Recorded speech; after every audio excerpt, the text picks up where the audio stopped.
And one of the topics I address with my candidates who are considering business ownership, they will bring up to me, well, shouldn't I be passionate about this if I'm going to own the business? And maybe you have an opinion about that passion play, and how it can be a strength, but also a weakness when you own the business that is enveloped by this particular passion. What's your point of view on that? I think I'll have to answer like a lawyer. It depends. I think very often when you're in the creative fields, you are inherently passionate about what you do. And Yeah. it's a very different kind of thing. Like if I'm a dancer, I am passionate. It's a different kind of community than if I'm starting like a brick and mortar store. It's Hmm. a very different kind of feel. Also, because I think that when you're in a creative field, whether it's visual performing arts, the pay is not the same. So you kind of have to have that fire and that passion, or else there's not really a great financial reward for you to keep going. You have to really feel like you're doing something. Yeah. In the business world, work is work. It helps if you like and believe in what you do. It's great to have a passion. It's what you do with that passion that's important. It's not necessarily going to be the same love you have for your family, but it is definitely something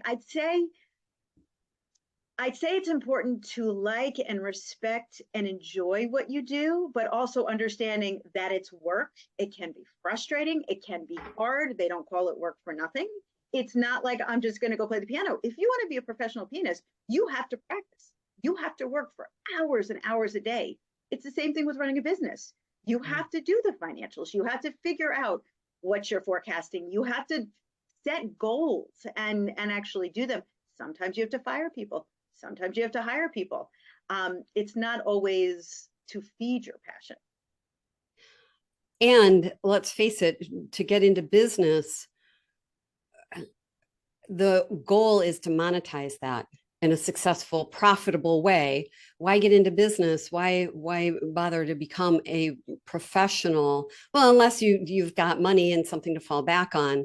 I That shouldn't be helps. so glib about it, but I'm 60 now. Now would be a great time to diversify into something that I'm really passionate about, because financially, I really don't have to worry whether it monetizes or not. Mhm.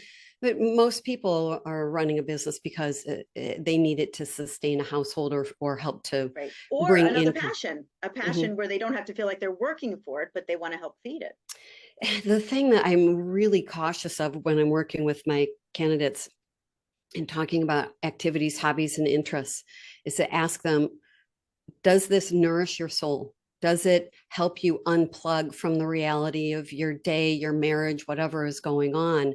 And if that's the answer, then I usually tell them, I need to protect this for you. Yeah, Let's leave this as your way to nurture your soul and not have it live 24/7 in hmm, your head. that's smart advice. Yeah, because once it's in there, I learned that the hard way. As a little girl, loved horses, loved horses, and so as an adult, bought my first horse when I was just around 40, I think, and by the time I was 50, forget it. I was owned.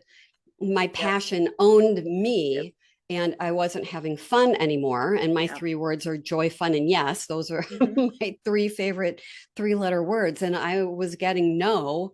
It was Yeah. just, it completely ruined the fun that I used to get out of riding. So I Yeah. have to be really careful how you marry your passion into your business.